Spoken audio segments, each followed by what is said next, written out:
আসসালামু আলাইকুম রহমতুল্লাহি ওবরাকাতু। আলহামদুলিল্লাহ, প্রিয় দর্শক, এই মুহূর্তে দেখতে পাচ্ছেন আপনারা সকলেই আমি আমার ভিডিওতে একটা স্টেজ তৈরি হচ্ছে। এটা ঠাকুরগাঁও চৌরাস্তা থেকে 4 কিলোমিটার উত্তরে ইয়াকুবপুর বাইতুন্নুর জামে মসজিদের উদ্যোগে একটি ওয়াজ মাহফিলের আয়োজন করা হয়েছে। প্রধান বক্তা হজরত মাওলানা ইলিয়াসুর রহমান জিহাদি সাহেব, ঢাকা, উনি আসবেন। এজন্য আপনাদের সকলের দাওয়াত রইল। এই যে ভাইটিকে দেখতে পাচ্ছেন, এনারা অক্লান্ত পরিশ্রম করে আমাদের এই মাঠটার কাজ করতেছে। আলহামদুলিল্লাহ, মাঠের কাজ মোটামুটি শেষের পথে, শুধু সামিয়ানা বাকি রয়েছে। এইদিকে যদি আমি দেখাই, মোটামুটি কাজ দেখেন প্রায় শেষের পথে।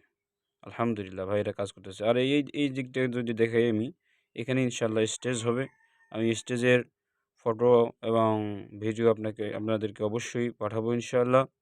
আপনারা সকলেই দোয়া করবেন আমাদের এই মাহফিলকে যেন আল্লাহ তাআলা কামিয়াবি করে। আল্লাহ পাক রব্বুল আলামিন যেন এই মাহফিলকে নাজাতের জরিয়া বানায়। এইদিকে দেখতে পাচ্ছেন আমাদের এই মসজিদ, এই মসজিদের উদ্যোগেই আসলে এই মাহফিলটি ইয়াকুবপুর বাইতুন্নুর জামে মসজিদ, ঠাকুরগাঁও চৌরাস্তা থেকে 4 কিলোমিটার উত্তরে ফারাবাড়ি রোড বললেই ইনশাল্লাহ আপনারা সকলেই এরকম এই মসজিদটি পেয়ে যাবেন। অত্যন্ত বড় একটি মাহফিল ইনশাআল্লাহ। আর আমরা মোটামুটি বড় মাহফিল করারই চেষ্টা করি।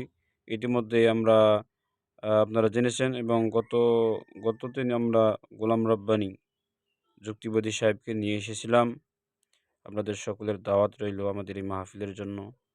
আল্লাহ পাক রব্বুল আলামিন যেন আপনাদের সকলকে সুস্থতার নিয়ামত দিয়ে এই মসজিদে মাহফিলে আসার তৌফিক দান করে, এবং আল্লাহ তাআলা যেন আমাদের এই মাহফিলটাকে কামিয়াবি করে, এবং মাহফিলকে যেন আল্লাহ পাক রব্বুল আলামিন নাজাতের জরিয়া বানাইয়ে দেয়। আসসালামু আলাইকুম ওয়া রাহমাতুল্লাহি ওয়া বারাকাতুহু।